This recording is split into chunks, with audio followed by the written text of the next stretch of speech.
Salut les amis. Bonjour les amis, vous êtes avec les Gilets jaunes constituants en 91. On est place de la République et on vient apporter des chouquettes et du jus d'orange. Et du jus d'orange, ouais. À nos petits pompiers qui sont juste là-bas. On voit qu'ils ont sorti les tentes, les barnums. Un petit feu, sous contrôle bien sûr. On va voir leur brasero. Et puis voilà, on va leur dire bonjour, les soutenir et puis on va parler un petit peu avec eux de leurs problématiques et des problématiques communes. Ça pourrait être intéressant notamment. Mais toi en tant que gilet jaune, pourquoi cette démarche? Parce que toi c'était ta journée de repos aujourd'hui. C'est ça, c'est important de ne pas rester chez soi et d'aller soutenir des gens qui eux se mobilisent. Car c'est pas en restant chez toi qu'on va faire changer les choses. Donc c'est important d'aller sur le terrain. C'est notre marque de fabrique. Donc on va les soutenir. Ils sont méritants, on va les soutenir. Eux ils font le boulot. Ils font le boulot, ouais, c'est clair, ils ont un vrai métier. Ah, ça c'est bien organisé, hein. C'est sympa comme tout.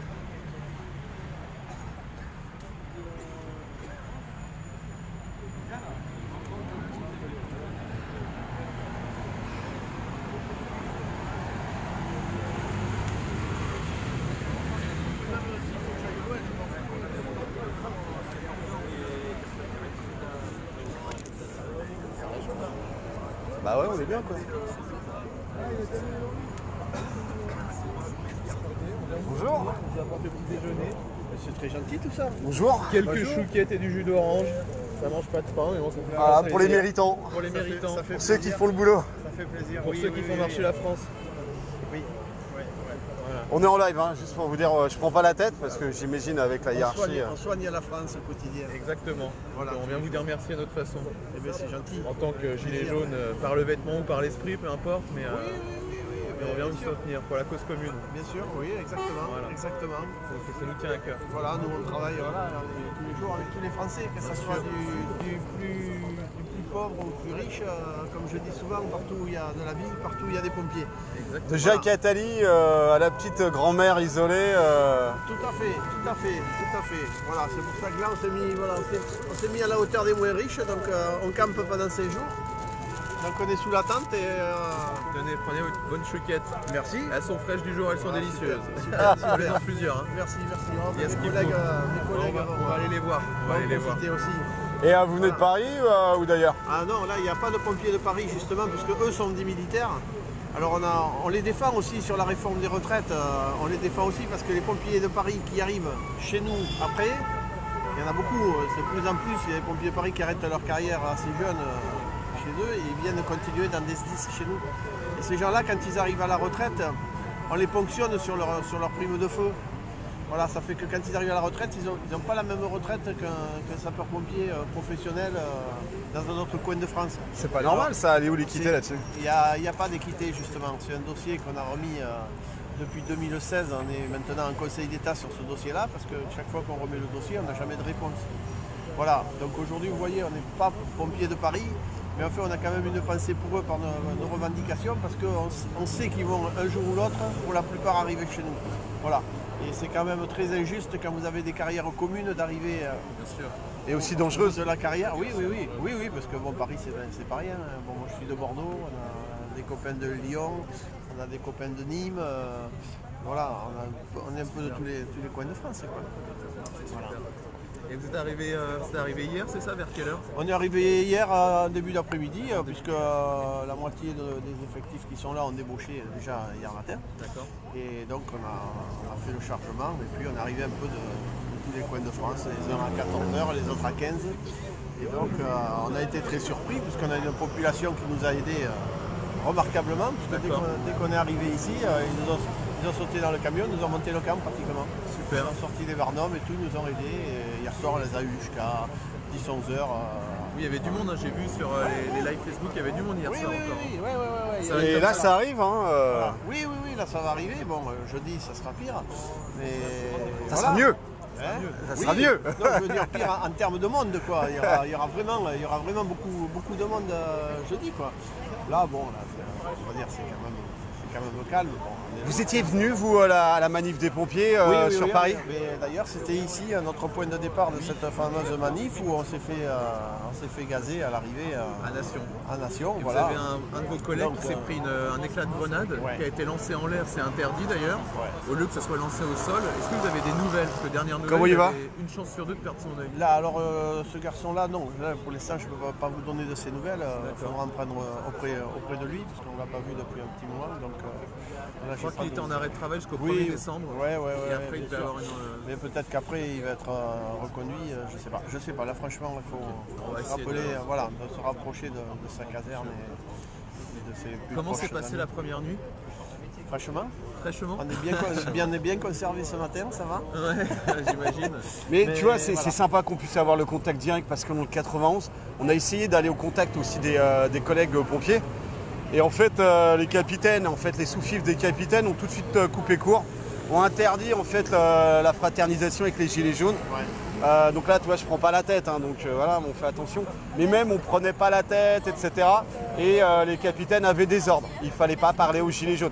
Alors qu'on arrivait avec des chouquettes pareilles, etc. Ah, oui. Et qu'on est sur les mêmes problématiques de culture, de l'efficacité, enfin du rendement. C'est pas l'efficacité, c'est du rendement au niveau des hôpitaux, au niveau de la Poste, de la SNCF, des pompiers aussi. Parce que vous pouvez faire à deux.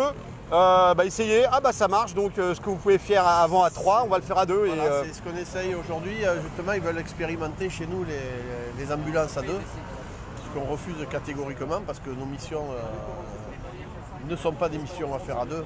Quand on est sur la voie publique, qu'on a des accidents, qu'on a des personnes à relever, il faut être minimum, je dis bien minimum 3 au moins pour arriver déjà à pouvoir sécuriser, bouger une victime sans aggraver ses blessures, quoi. Donc travailler à 2 pour nous c'est carrément impossible, quoi. Oui, mais c'est Voilà. du profit pour eux. Non, ce qu'il y a, c'est qu'ils veulent surtout aujourd'hui nous faire faire le travail aussi des ambulanciers privés, c'est-à-dire toutes les carences ambulancières, où on peut aller aujourd'hui au cabinet médical, chercher une personne pour la mener jusqu'à l'hôpital ou pour la mener jusqu'à la maison de retraite. Voilà, ce sont des choses qui ne sont pas de notre ressort. Nous, on est un métier d'urgence, on fait la voie publique, on fait les incendies. Le problème, c'est qu'à force de faire ces actions-là, on n'a plus de temps de manœuvre et de sport pour les agents dans les casernes. Je le disais hier à d'autres médias, c'est comme un match de foot, on voit le match, mais on ne voit jamais tout l'entraînement qu'il y a derrière. Bien sûr. Voilà.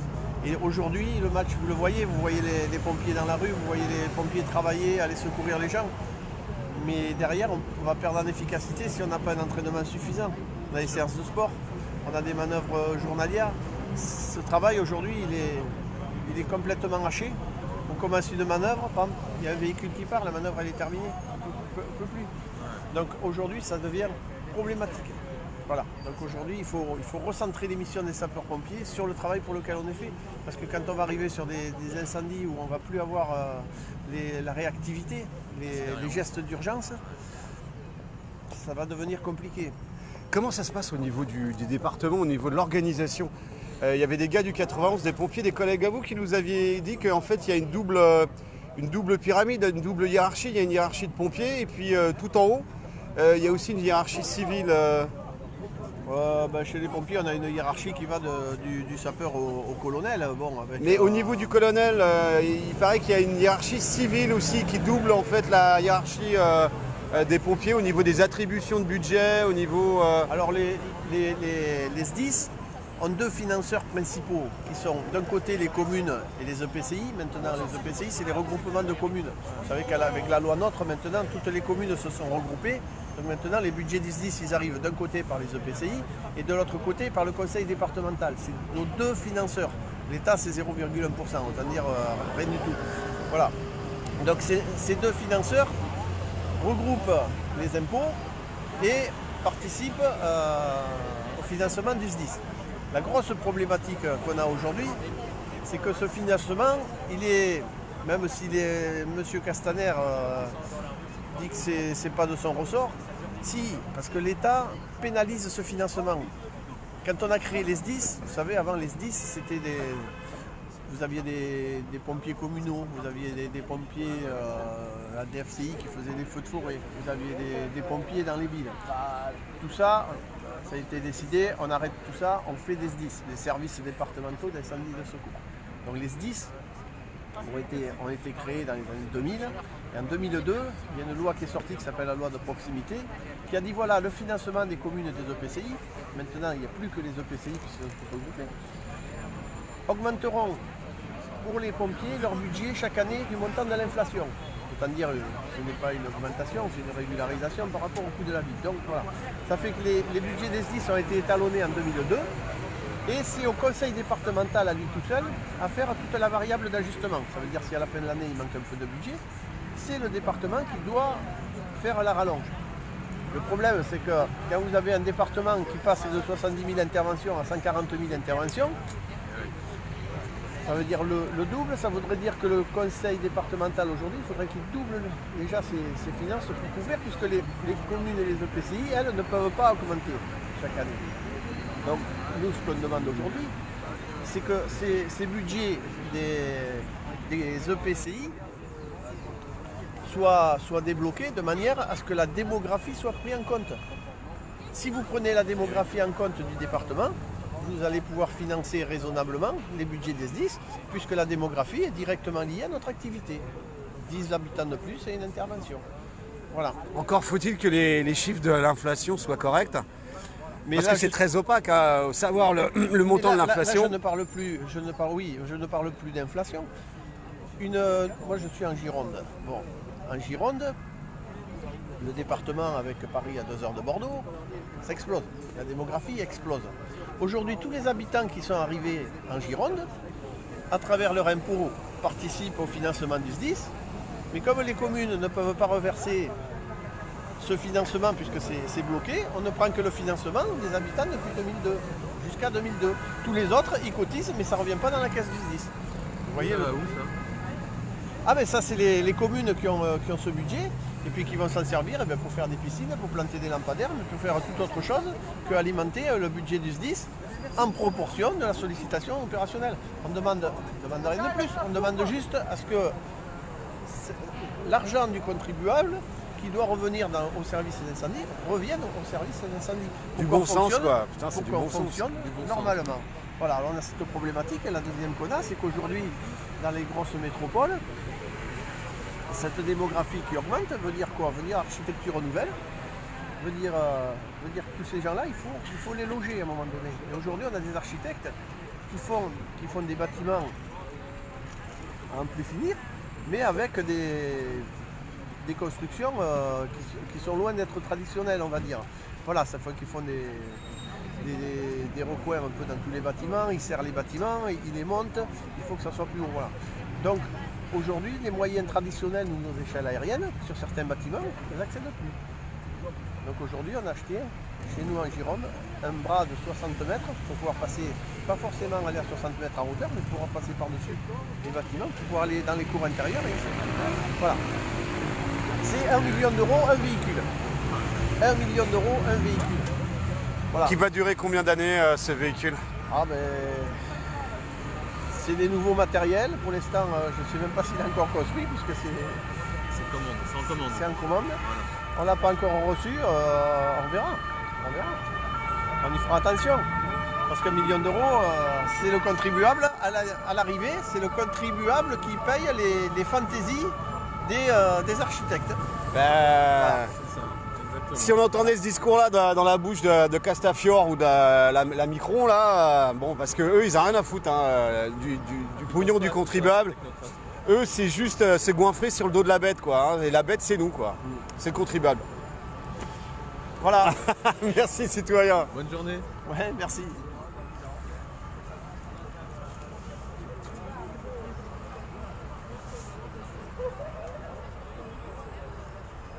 Vous avez la cote, hein. C'est vrai? Tout le monde vous adore. Ah. Je vous fais pas la bise, mais c'est pas loin. Je crois que vous en avez plus.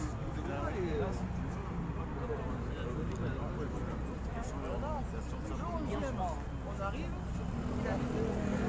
Voilà les amis, donc si vous avez l'occasion, passez place de la République, soutenir nos pompiers. Donc c'est pas les pompiers de Paris, c'est les pompiers de toute la France qui sont montés, qui sont installés. Ils ont fait ça à la dure, hein, voilà. Il fait froid, il fait humide. Ça dort sur place et puis petit bras zéro. Et voilà, on vous attend les amis, force et honneur.